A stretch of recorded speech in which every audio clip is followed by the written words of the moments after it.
정말 저하고 거의 2년 가까이 전화 한 통도 없던 관계지만 그동안 잘 지냈어요. 오랜만에 전화 주셨네요. 식당 잘 되시나요? 자녀분 초등학교 들어가고 내년에 둘째 들어가겠어요? 막 이런 얘기를 하면 오랜만에 연락한 친구들은 제 친구도 우리 애들 나이 몰라요. 제가 어떤 일을 하는지도 모르는 친구들도 물론 있을 거고. 근데 어쨌든 이 짧은 통화, 이렇게 얘기가 오가는데 한 30초도 안 될 거예요. 근데 이 시간 동안 이분과는 2년의 공백이 사라지는 그런 시간이 되는 거죠.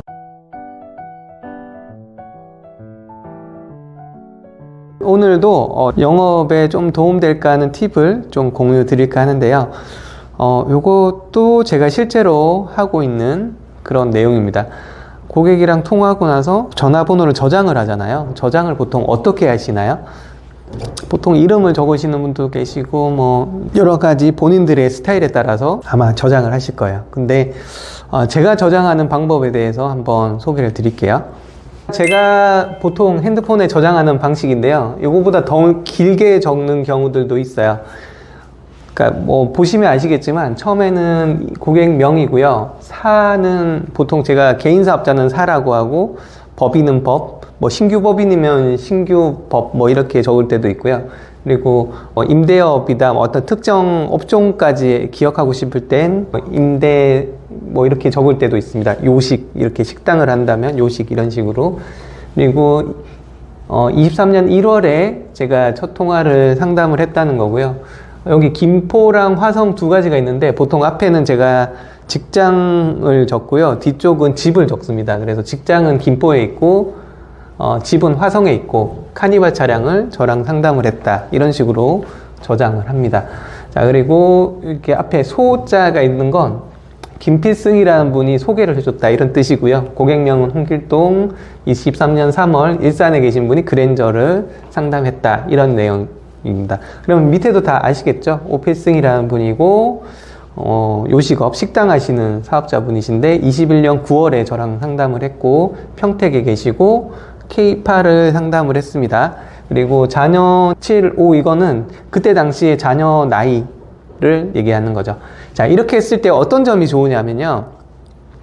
보통 이렇게 영업을 왕성하게 하신다면 지난달에 상담하셨던 분들 중에 갑자기 이렇게 전화가 오면 이분이 어떤 분인지 헷갈릴 수도 있고 바로바로 대응이 안 될 수도 있습니다. 근데 딱 이렇게 전화가 오면 바로 이분의 특징 이런 것들을 바로 알 수 있죠. 메모에도 따로 적어 두긴 하지만 우선 이름에 바로 뜰 때 이렇게 확인하는 게 제일 빠르니까요. 예를 들어서 21년 9월에 평택에 계신 이 오필승이라는 분이 저한테 전화가 왔어요. 갑자기. 그러면 저한테 거의 한 2년 만에 전화가 왔죠. 아까 말씀드린 대로 한 달 전에 상담한 사람도 기억이 가물가물할 판국에 2년 전에 상담했던 사람이 전화가 왔습니다. 자, 그러면 그냥 이름만 저장이 됐을 때 이 사람이 어떤 사람이고 이런 제가 정보가 아무것도 없죠. 이렇게 그냥 무미건조하게 상담이 될 수 있습니다. 근데 전 시간에 제가 말씀드린 것처럼 좀 상담을 할 때 조금 인간적인 느낌을 최대한 좀 전달하면 좋겠다라고 한번 말씀드린 바 있잖아요. 그랬을 때 계약률도 올라가고 상담도 좀 더 원활하게 된다. 자, 그 관점에서 볼게요. 만약에 오필승 이분이 저한테 2년 만에 전화가 왔습니다. 그러면 이 전화번호가 제 핸드폰을 이렇게 쓰면서 지나가겠죠. 그러면 제가 바로 받지 않고 우선 어떤 분인지 대충 봅니다. 그리고 전화를 받습니다. 그러면 대부분은 2년 만에 전화가 왔으면 누군지 모르니까 여보세요. 예, 뭐 이렇게 뜨뜻하게 하겠지만 저는 바로 어떻게 지내셨어요? 잘 지내셨어요? 라고 시작을 합니다. 그리고 뭐 불과 한 두세 달 전에 통화했던 사람처럼 자, 그리고 요즘 식당 잘 되시나요? 지금 코로나 지나서 좀 괜찮지 않으세요? 이런 얘기로 식당 얘기를 합니다. 자, 그러면 이거 하나만으로도 어떤 고객들은 2년 만에 나를 기억을 할까 했는데 반갑게 받아주는 이거 하나만으로 2년 만에 통화한데도 불구하고 기존에 알고 지냈던 이런 지인에게 전화를 했다 이런 느낌이 고객에게 전달이 될 수 있겠죠.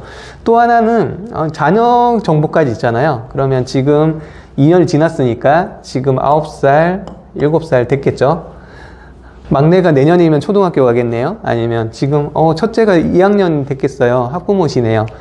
저희 애들도 지금 뭐 학교를 가느라고 뭐 계약을 해서 이런 얘기로 또 얘기를 하다 보면 정말 저하고 거의 2년 가까이 전화 한 통도 없던 관계지만 그동안 잘 지냈어요. 오랜만에 전화 주셨네요. 식당 잘 되시나요? 자녀분 초등학교 들어가고 내년에 둘째 들어가겠어요? 막 이런 얘기를 하면 오랜만에 연락한 친구들은 제 친구도 우리 애들 나이 몰라요. 제가 어떤 일을 하는지도 모르는 친구들도 물론 있을 거고. 근데 어쨌든 이 짧은 통화, 이렇게 얘기가 오가는데 한 30초도 안 될 거예요. 근데 이 시간 동안 이분과는 2년의 공백이 사라지는 그런 시간이 되는 거죠. 저는 이렇게 했을 때 정말 도움이 많이 됐거든요. 연락처를 저장하실 때 그냥 단순하게 저장하지 마시고요. 정말 그 사람의 특징 이런 것까지 세밀하게 저장을 해 두실수록 아마 다음에 이분과 언제 다시 통화할지 모르겠지만 요거 하나 보는 순간 그분은 제가 기억날 수도 있고 기억이 안 나더라도 이런 정보를 토대로 얘기를 하면 조금 매끄럽게 통화가 이어질 수 있습니다.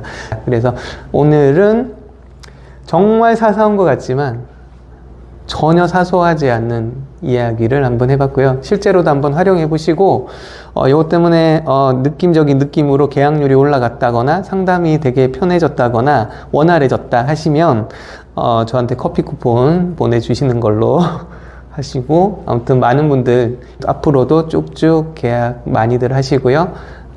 실적 그래프가 이렇게 상승하시길 바라겠습니다. 다음 시간에도 제가 또 번뜩 또 생각나는 게 있으면 이렇게 두서없이 또 말씀드리도록 할게요.